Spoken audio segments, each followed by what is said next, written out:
Hello everyone, welcome to Kepler. Today we'll be discussing the problems for the Codeforces contest, Goodbye 2025. This was the last contest for this year on Codeforces, and this had a lot of interesting problems. So today we'll be discussing some of these problems. Uh, so let us jump into the first problem. For the first problem, we have yes or yes. So we are given a string S of characters y and n representing yes or no, and we can perform this following operation a number of times. Choose any transition characters and replace them with a logical or. So basically, if we have two different, say, if you have a single y, we will get a y as the result, or if you have two n's, we'll get an n. So this is like true, true, true, false, like a logical order. And there's one constraint or restriction is that we cannot combine two yeses in an operation. So if you look at an example, say, like this example, n and y,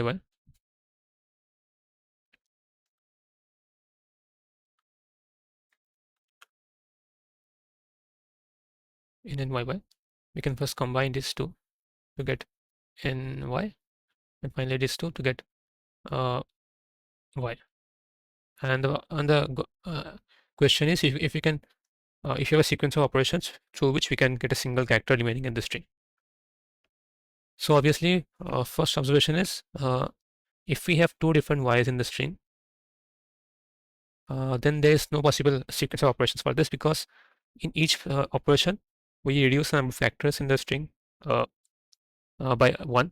So to remove, to end up with a single y or n, we have to merge these two y's together, and this is only possible if uh, we can perform an operation on these two y's together to get a new y. But the question has the restriction that we cannot merge two y's together. So if count of y is greater than 1, answer is false.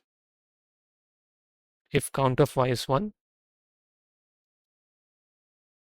then the answer is possible. Like I showed here, we can just take the single y and keep doing the operation using the remaining nodes on the left or right. And also if the count is of y is 0, we can also do the operation. In this case, this is something like uh, an example like this, and we have multiple n's in the string. So we can just keep merging these two n's two at a time until we end up with uh, a single n.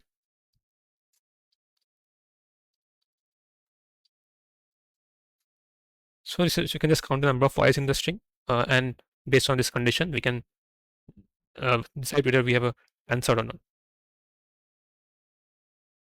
So now for the next question, uh, we have also given a string w, and a string is suspicious if these two conditions hold. Firstly, the letter s occurs twice in the string, at least twice in the string, and for every occurrence of the letter u in the string, the two nearest occurrences of s are the same distance. So basically, given a string R, you have to convert it into a suspicious string in the minimum number of operations. And the operation is changing an u to s or the s to u character.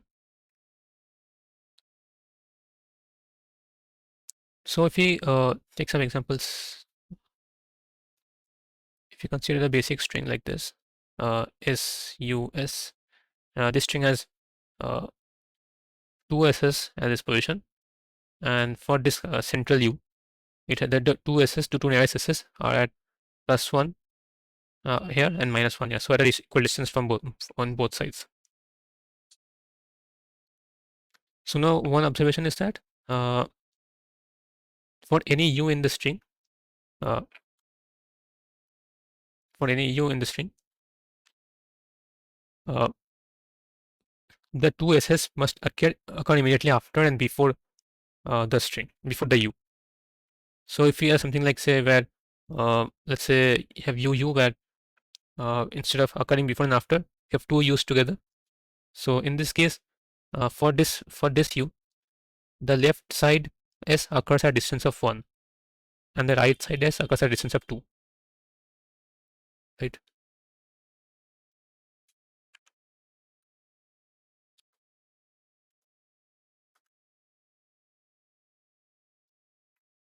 So in this case, it's not valid.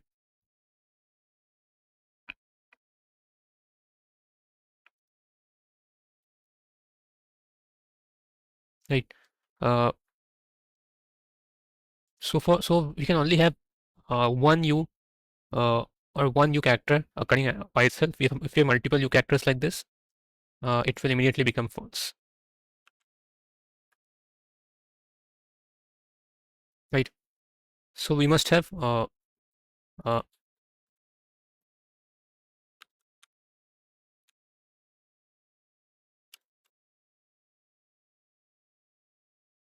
only one u in a block,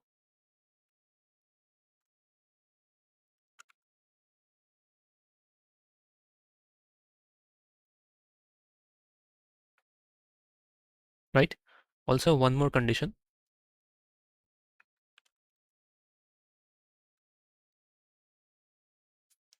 Suppose we have something like u is right. So a case where the u occurs at the first position. So in this case, the two nearest disks are to this the immediate left, d equal to 1, and at the third position, d equal to 2.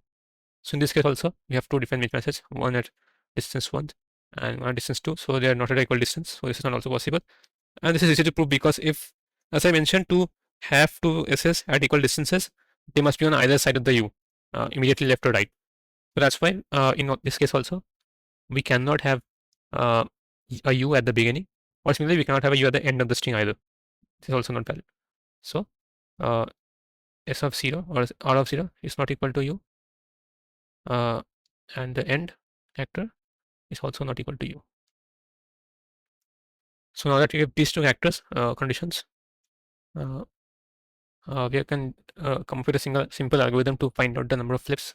Firstly, if the second condition is violated, we change the first and last character in the string to U.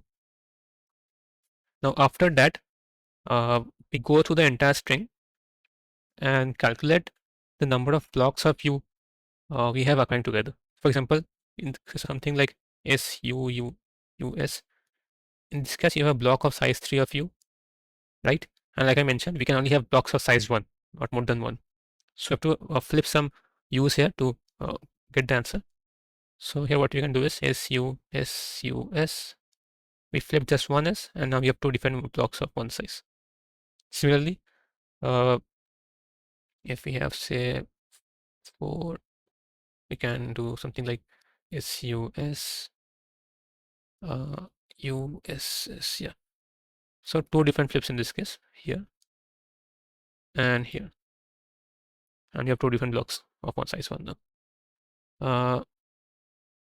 You can keep analyzing a pattern like this, but essentially what this comes down to is to convert uh, uh,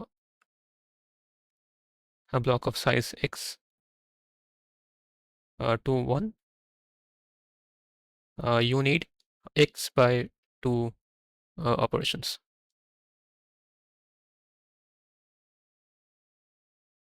And this is very easy to prove. You can just observe like here 3 by 2 equal to 1, so we made one operation, and 4 by 2 equal to 2, so we need two operations. But in general, if you want to get an intuition of why we need x by 2 operations, you can think of sort of flipping the alternate elements uh, in the block. So we flip the first, then the third, then the fifth, like this. So essentially we flip the alternate use, and we end up with blocks of size 1. So that's why we have x by 2 operations. And so basically we go through each block and add x by 2 for each block. So if you look at the code just quickly, uh, so we firstly we cut if we have use at the beginning or the end of the string as I discussed, we flip it to s. Then we go find the each blocks of u in the string, and for each block we add x by 2 or current size by 2, and that is the final answer. So great. Now let's look at the third problem. Yeah.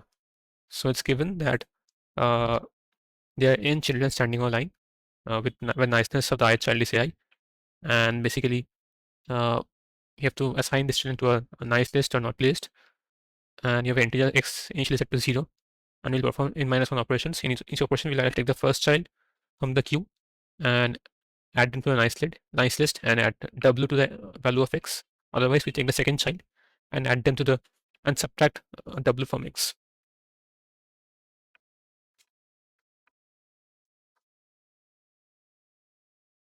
Right.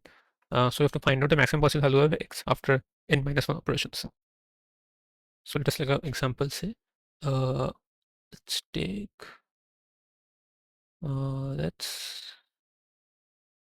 let's take this one, 1 4 3 4. Let's take this one, minus 4 2 3 minus 6.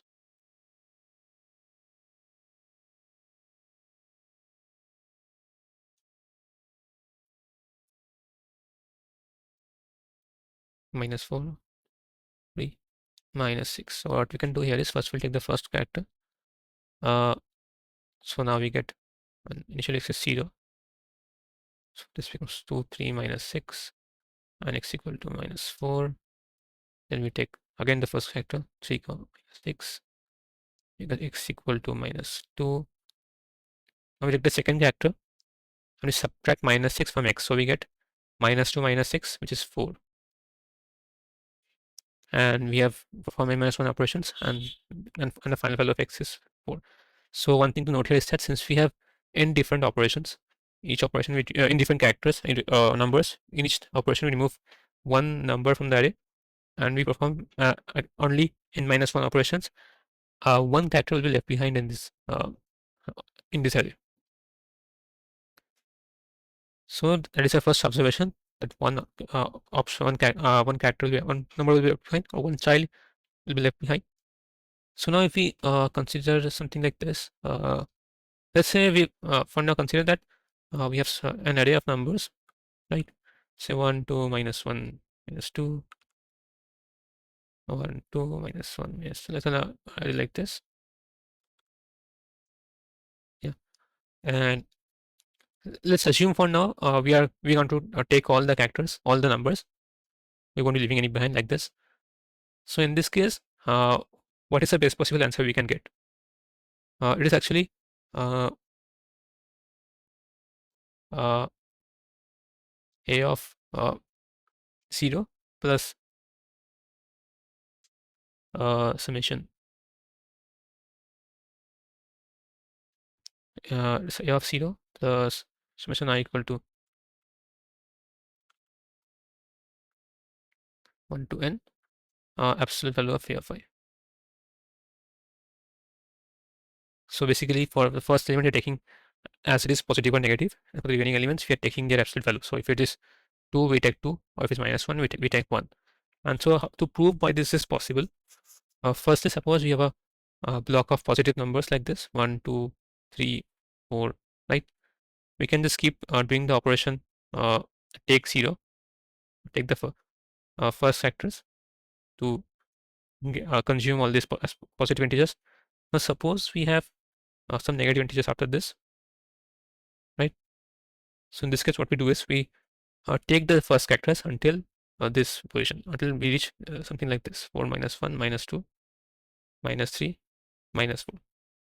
So once we reach this state from here, after taking the first three positive numbers, we start using take one operation, meaning we take the second character, and that way we can uh, subtract minus 1 to get plus 1 to our score. So we have add all this as well, and finally we get the last character take, and we take the last 4 to get to basically add up all the score effectively. So we add all the positive numbers and subtract all negative numbers. So we get the absolute value for all these numbers. And the reason I've separately added a of 0 is because if you have something like minus 4 2 1 as an array, in this case it is not possible to take the absolute value for a of 0 because it is not at the first position, at the second position. So you are forced to take it from the first position and take the score as minus 4 in this case, even though uh, we can flip it using this first in this take one operation, because this number is minus 4 is at the first position, and you can only perform the take 0 operation to remove this. Great. So now that you have figured out how we can effectively take all numbers. Mm, let's define something on the array. So let's suppose our original array is A, right?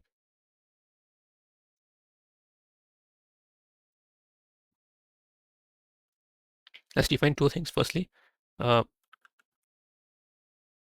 a prefix of I is the highest score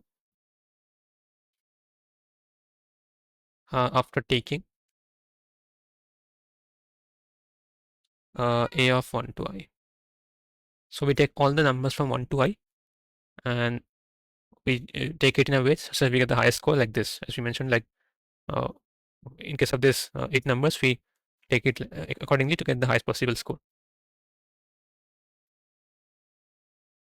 And for to make a suffix of I, this is the second array or data structure we mentioned, which is just a suffix sum, like so summation of A of I to N. So this is a suffix sum for the array, and it will become clear why I'm doing it like this. So suppose, like for the in the original question, we have to we're forced to leave behind a number at the end of the operations. Suppose we leave behind AI in the end, right? So we have to uh, consume or remove AI one AI1 to AI minus one, and also remove A1 to A of n. So now if you think about it carefully, firstly we can uh, add the prefix sum prefix value by performing the operation properly on the prefix. Uh, so if we do this, we end up with something like this: AI minus 1, AI plus 1, AI plus.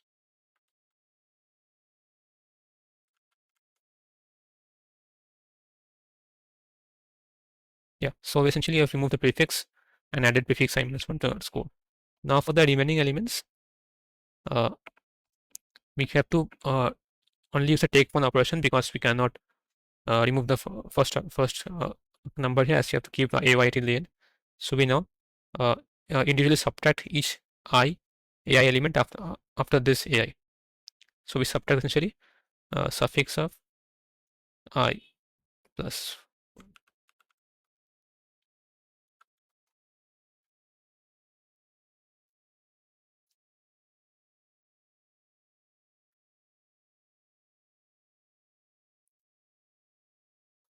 right.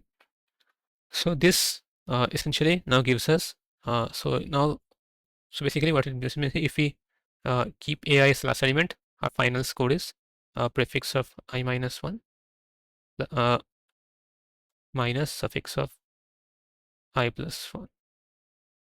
So we can just calculate this prefix highest score and suffix some values and iterate over each remaining element AI to get the maximum score. So if you look at the problem real quick, solution quickly, yeah. So we just firstly we uh, calculate the prefix values like I discussed. So we uh, if it is positive, we just take it as it is, or for the first element we take it as it is. Otherwise, if it is negative, we take its negative value or absolute value. So if we take the suffix sum, and then for each ith element, I add prefix of I minus 1 and suffix of I plus 1 and check if it is the maximum value, maximum sum we have found so far.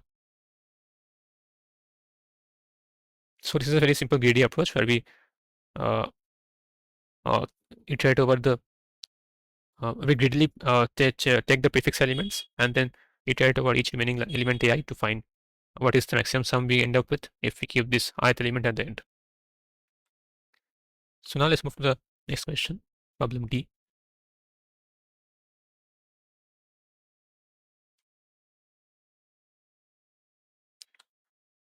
So this is very interesting question. It is given that you have n elves number from 1 to n, and each elf has a value, health value hi and attack value ai, and initially hi equal to ai for all I, and also all ai are distinct. Uh, so in each operation we do one thing. We choose to a pair of else x and y such that x has not attacked before, and then basically we x attacks y, so hy decreases by ax, and also the health of x itself, hx, decreases by ay. So to find uh, whether we have a sequence of operations such that m else are left alive, and all the operations are terminated, so there's no more operations left. So first example, let's take this 1423, right? Uh, so for 1423, first 3, the element 3 attacks 1, so 2 reduces by 1 and 1 reduces by 3. So this first elf dies. Next 2, 4, so element 2 attacks 4, so 3 reduces by 4 minus 1, and 4 reduces by 3. 1, so 1 survives, and the last elf dies, and we are left with two remaining elves. So if we find a sequence of operation, we terminate with m different elves alive. So let's make some observations on this. This is very constructive sort of questions. You have to make all the observations. Firstly, for the m value, we given that you have uh, keep m else alive. One condition which needs to be satisfied is m into 2 must be less than equal to n. Right. So I'll go over why this is the case. Firstly, notice that uh, all AI are distinct, right? So when I perform an operation with x and y, the health of x goes down by a of y, and health of y goes down by a of x. So without loss of generality, assume that uh, a of x is less than a of y, because we know that it is distinct. So in this case, h of hx will have to die, right? X will die and y survives. Essentially, basically what this means is in each operation, at least uh, one elf will die, because all the AIs are testing, so one of them has to be small, greater than the other, and that elf will kill the other elf. So if our we have m defined elves alive, this means that all these m elves must have attacked someone else, and this attack would have killed another elf. So that means that uh, m into 2 elves, uh, m into 2 m elves uh, must be dead. M or more elves, right? So at least m elves must be dead. So if m into 2 is less than more than n, that means it is not possible, because we have only n elves possible, and this m elves cannot have killed other m elves from the set of n elves. So m into n is less than equal to n, and whenever we perform an operation, at least one elf will die.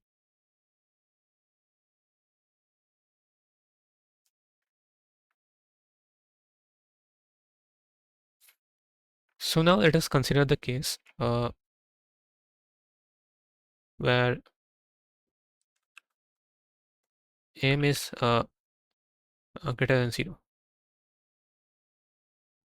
In this case, suppose we organize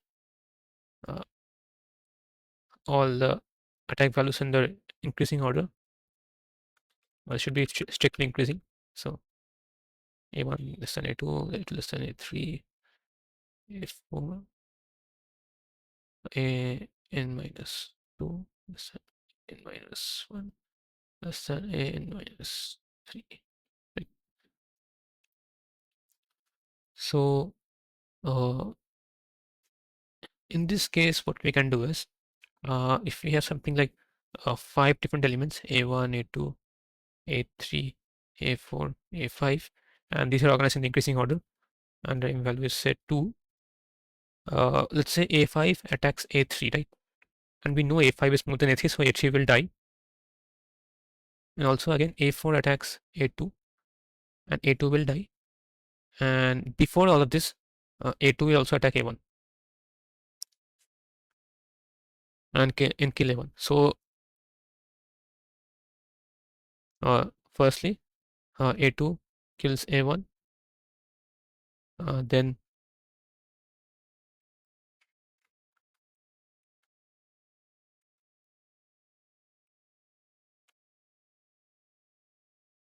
then A4 will kill A2, and finally A5 will kill A3.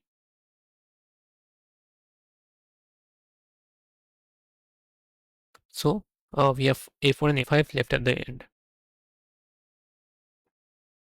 So basically what we're doing is our strategy is to keep the last M elements alive, and this M elements will kill some set of smaller M elements.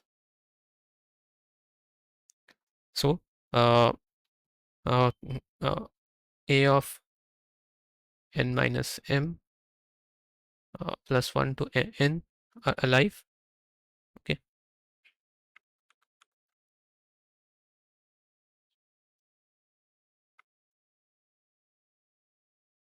So uh,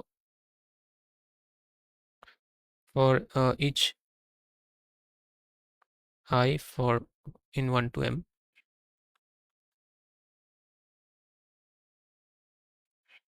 A of uh, n minus I plus 1, or the ith element from the n, uh, kills A of n minus M, n minus M plus 1 minus I. So basically what this means is we have M different elements uh, at the end, and other M elements after this, and essentially uh,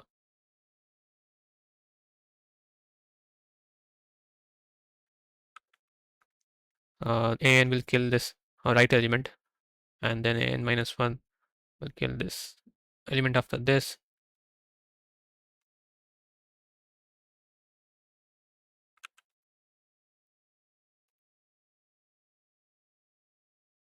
and so forth, right? And for the remaining elements, uh, for elements which have not been killed by this last element, so remaining n minus 2 into m elements, AI will be killed by uh, uh, AI plus 1. So like here, for example, 5 kill 3 and 4 kill 2. Now 1 is left. So to solve this, 2 will kill 1 at the beginning. Okay. So that way we will have only this last time elements remaining, and the remaining prefix elements will get eliminated. So now just a edge case for uh, m is equal to 0.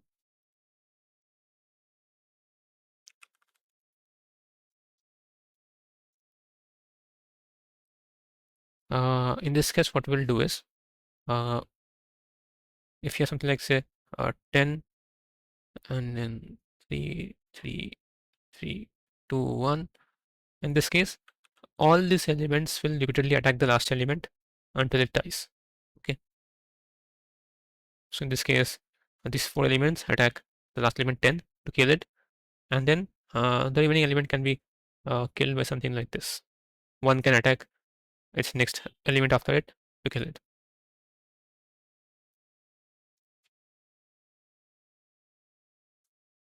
So essentially, to formalize this better, for each I from j to n minus 1, a of I will attack a of n minus 1, and this j is such that uh,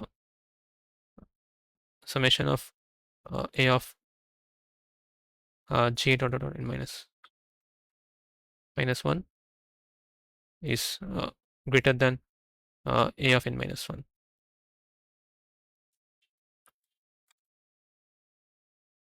Wait, it is greater than a of n minus 1. So that means that Since the sum of the attack value for this 0 and -1 elements are is greater than the last element, it is guaranteed to die, and the remaining elements uh,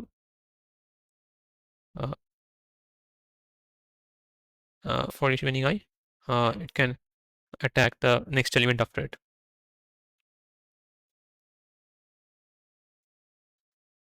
So we have found two different constructions to solve for the M case.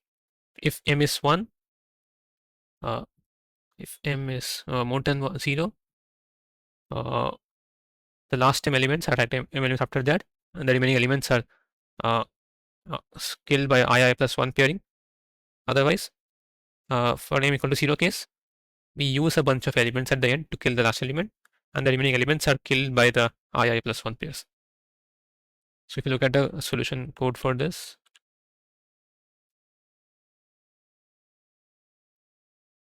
so firstly we take the array input and check for the m into 2 restriction, that m into 2 is less than or equal to n.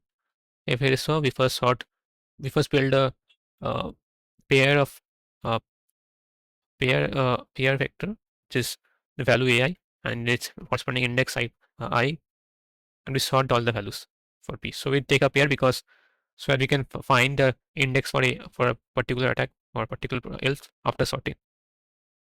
So if for the m equal to 0 case, I did what I discussed earlier. I start from the n minus 2 element, and then this ith element from n minus 2 attacks the last element in minus 1 until the n minus 1 element dies, and the remaining element are paired by I and I plus 1. Otherwise, for the m greater than 0 case, what I do is uh, for the m 0 case, for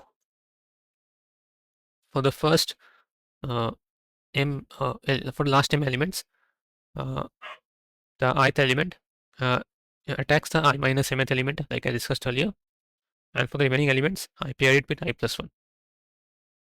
So like this, for both these cases, we can easily have a sequence of operations which leaves behind m different m else at the end of the uh, life. So that is all for D. Now for problem E.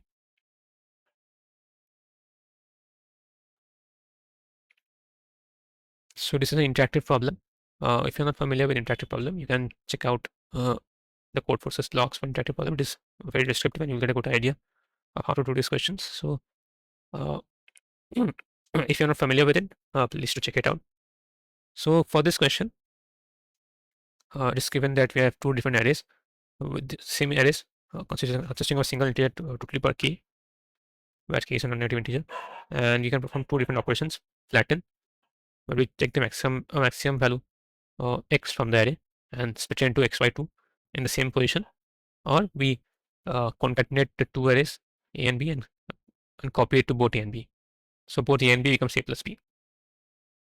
So we are given the hidden array a constructed using these operations, and have to find out the maximum value in a using this query of the form L2R, where LR query gives the sum of the values from a of L to a of R.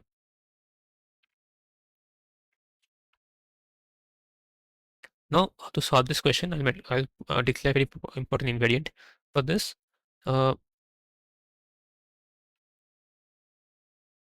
the invariant I'm going to declare is uh, there always exists index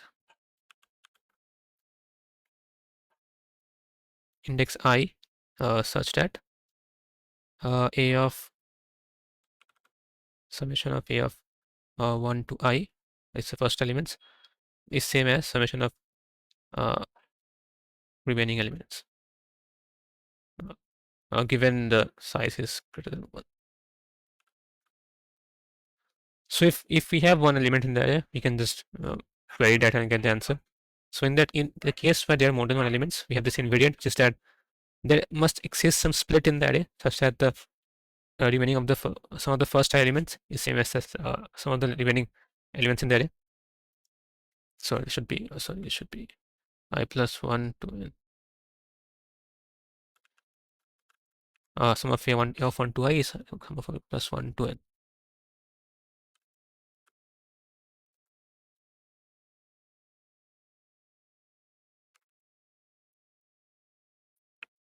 Right.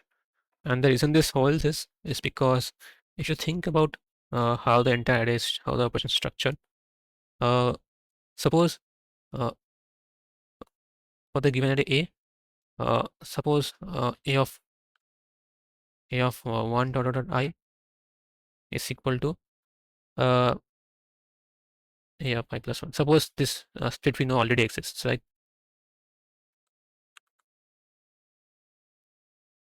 Now if we do a flattening operation, uh, in this case what happens is, suppose we take some index j belongs to uh, 1 to I, and we replace replace a of I is equal to say 2 to the power k, a of j is equal to 2 to the power k. We replace this with two integers, 2 to the power k minus 1 and 2 to the power k minus 1. So now what we can simply do is, our length has increased by 1, so our new split becomes a of 1 dot I plus 1 and a of I plus 2 to n. So if you notice what this has done is, you have just increased the size of the left split by one position.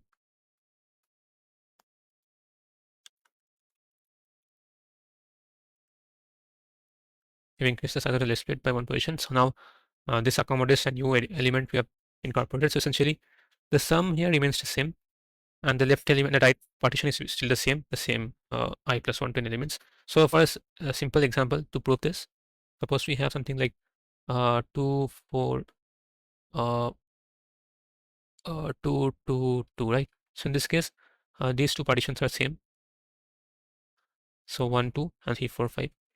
Now if we go from the flatten operation, we get 2, 2, 2, and 2, 2, 2. So now we extend the left partition by one index, and the right partition remains the same. So we still have the split maintained. So uh, basically what I'm trying to prove here is that this split invariant is consistent with the flatten operation. Now in case of concatenate, it is even simpler. We know that uh,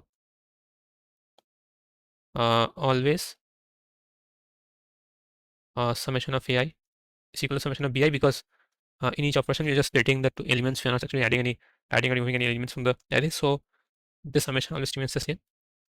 So if we add uh, two arrays a comma b, our answer is just the split is just this first part a and second part b, because this part's already same. So if, for example, if we have say a equal to 1 to 1 and b equal to 2 comma 2, we concatenate them to get 1 comma 2 comma 1, 2 comma 2. We can just take this to as the equal partition, right? So whenever we uh, perform a concatenate or flatten operation, our invariant of maintaining a perfect split to divide the sum of that into two halves always remains consistent.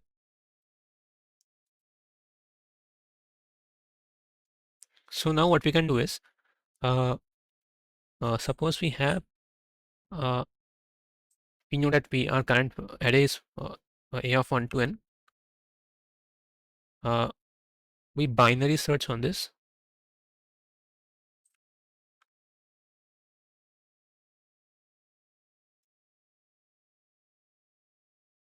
to find the split,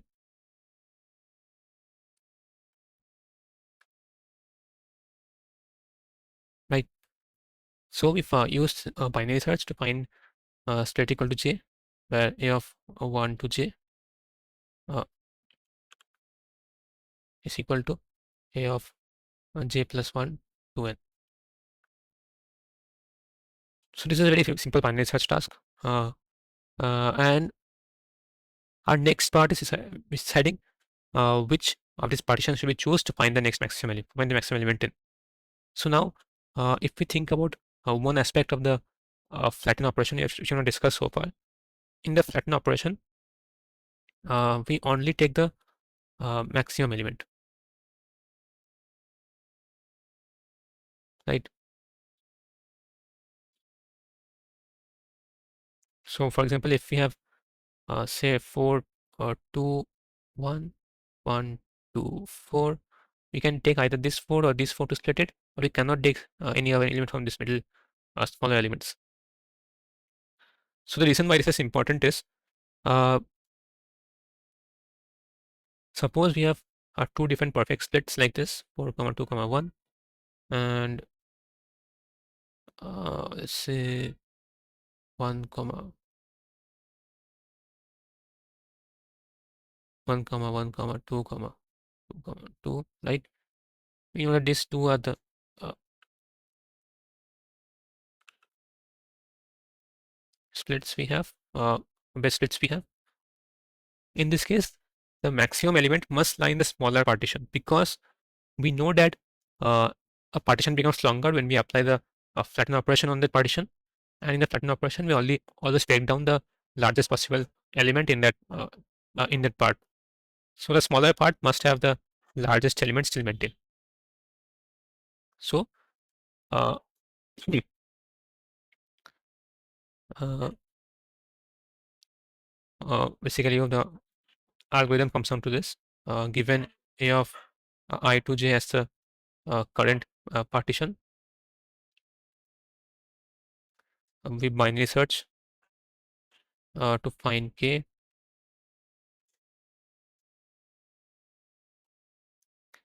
such that a of I to k is equal to a of k plus 1 to j. That is a perfect split. We find the perfect split in binary search, and then we pick the smallest partition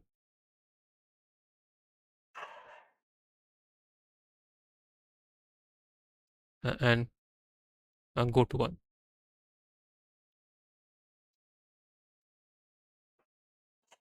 So essentially, this is a repeated binary search application.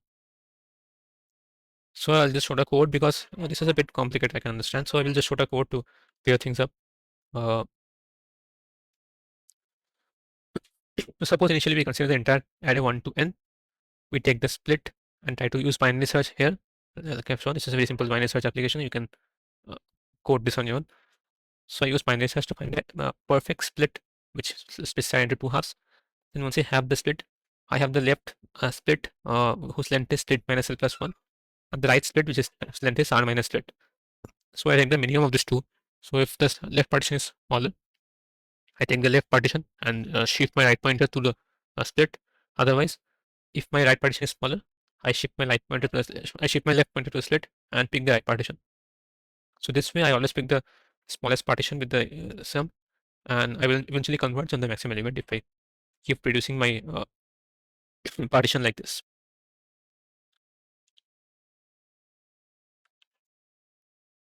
So now for the last problem for today, we have problem F.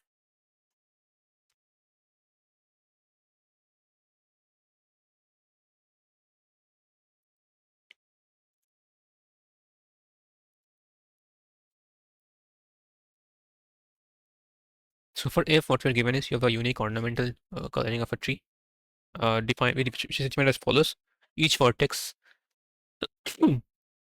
was just even nodes in a subtree is colored white, and if it is odd number of nodes in a subtree, it's colored black. Right. Uh,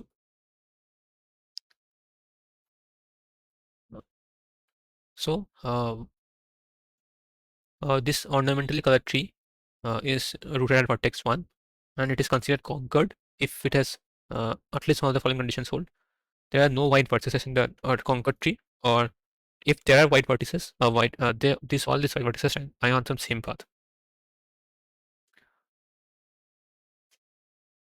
So to conquer the tree, uh,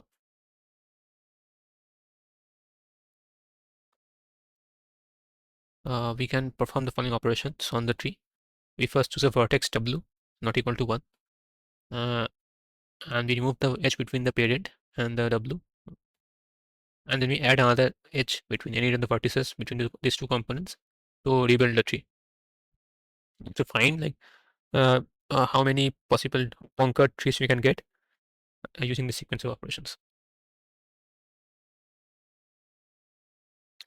So if you look at a sample, this is, let's say we look at this 1 2 1 3 3 4.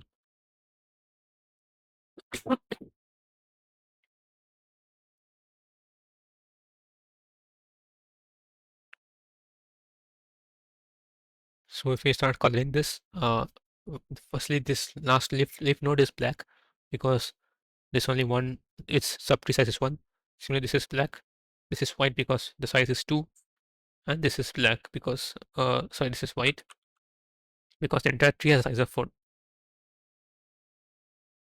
So one possible way to uh, uh, this is, sorry, firstly this is already uh, ornamental, already conquered because both these w's are on the same path.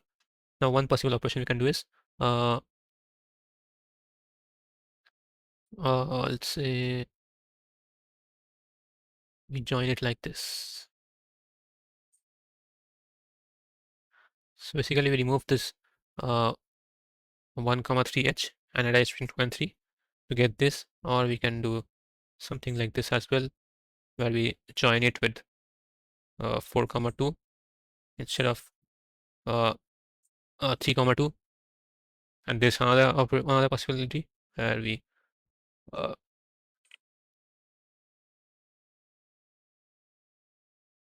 another possibility like this,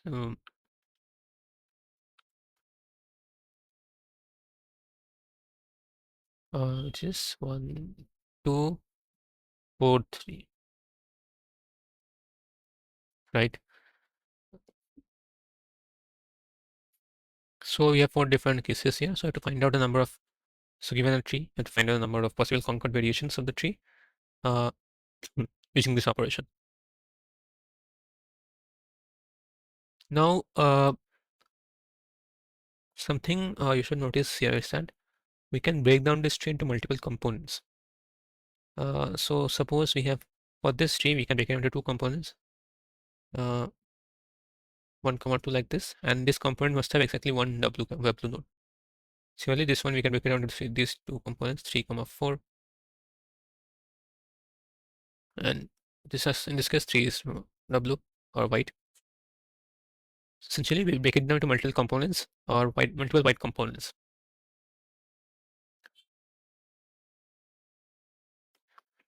So we know that, and also one more thing is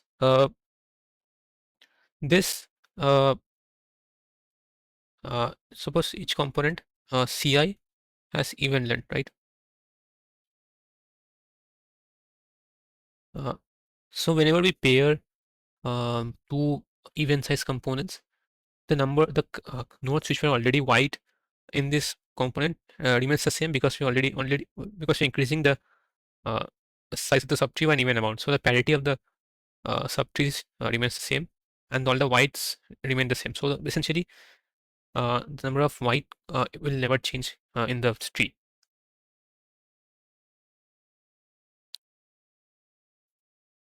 So if you have something like a more bigger example, say this one, 1 2 2 3,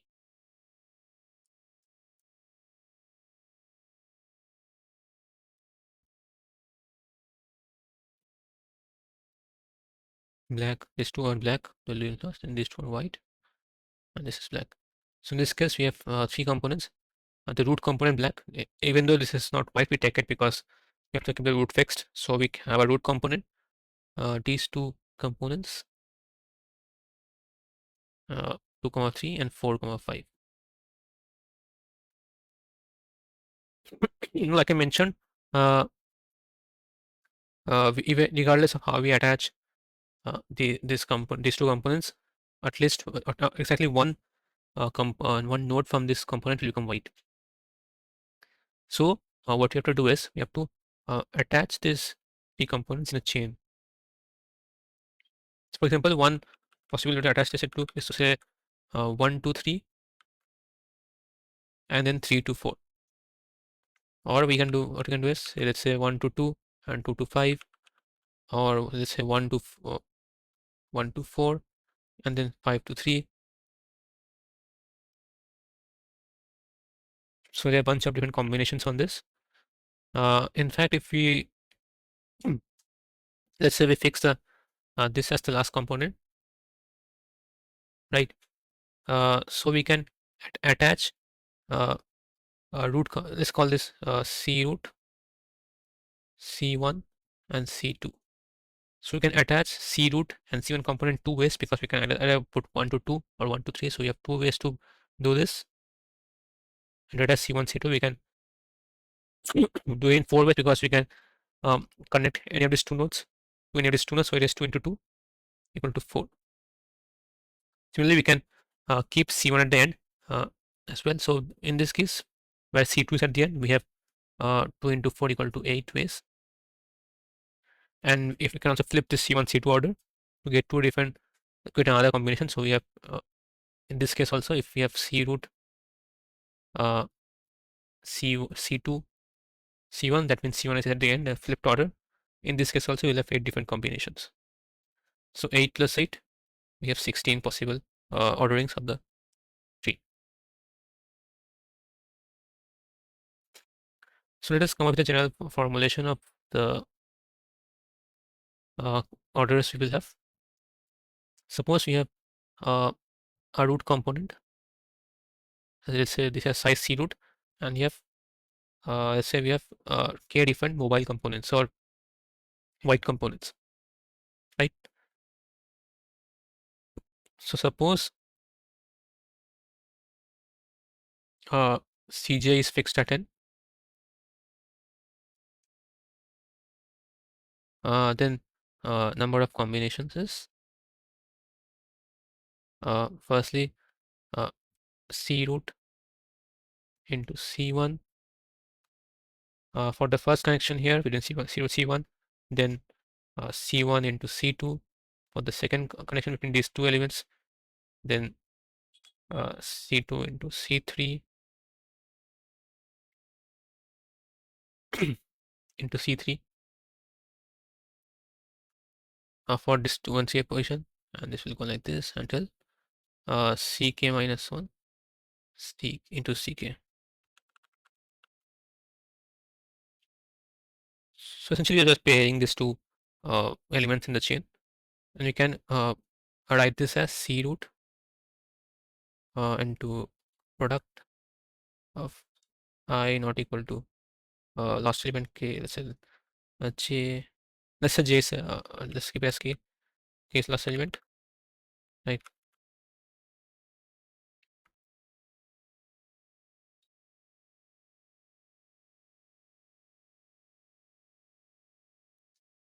Suppose c k is fixed at the end, so this becomes c root into I not equal to k ci square, because if you notice here, we first multiply C1 with C root for the first connection, this left connection, and again for the right connection. So for each component in the between, we multiply 2 times for the two connections on left and right. So for each I not equal to k, we multiplied by Ci square, and for the remaining, we multiply C root once and last Ck once.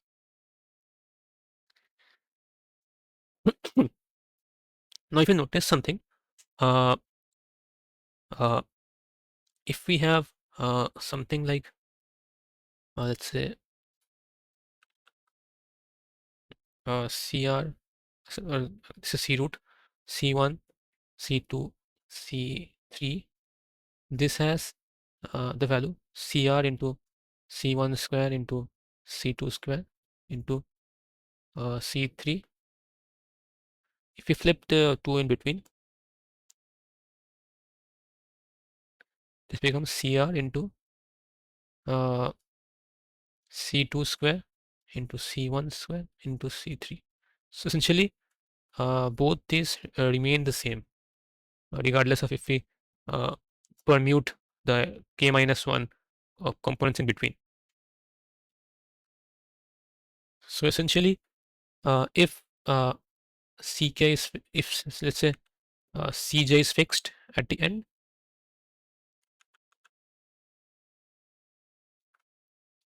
we have k minus 1 factorial permutations of the middle k minus 1 elements here, right? And for each component, we have these different combinations of connecting them. So this is for permuting the components, and this is for connecting the components. It is C root to product of I not equal to j c I square into c j. So for the final answer, we can just sum over the j itself. So we can permute over all components at the end of the chain. So this is the final answer for the question. So let's just sum it up, because this is a bit hard, I know, but if you take it bit by bit, we can solve this easily. So we will first do a DFS on the tree to find all the white components in the tree and their sizes. Suppose we have k different components with each size ci. Next, we chain these ci elements and using combination, we can arrive at this formula where if we fix the j element at the end, we'll have this many different combinations of chaining these components. So if I just show the code for this,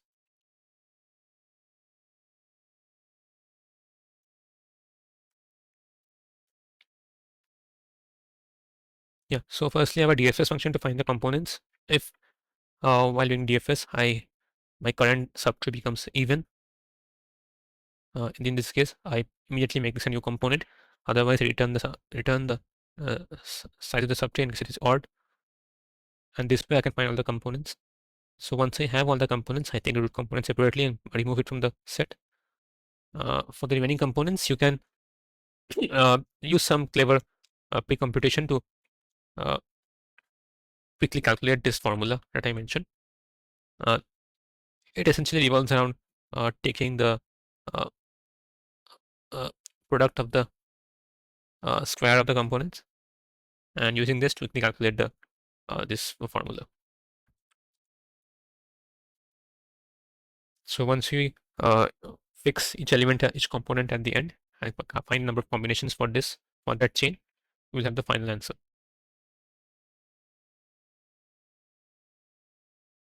So that was all for the contest. I hope you enjoyed the problems.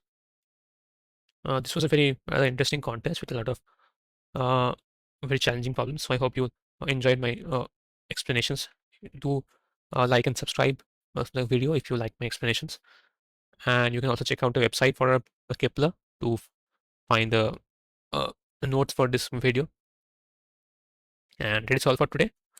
See you in the next video. Goodbye.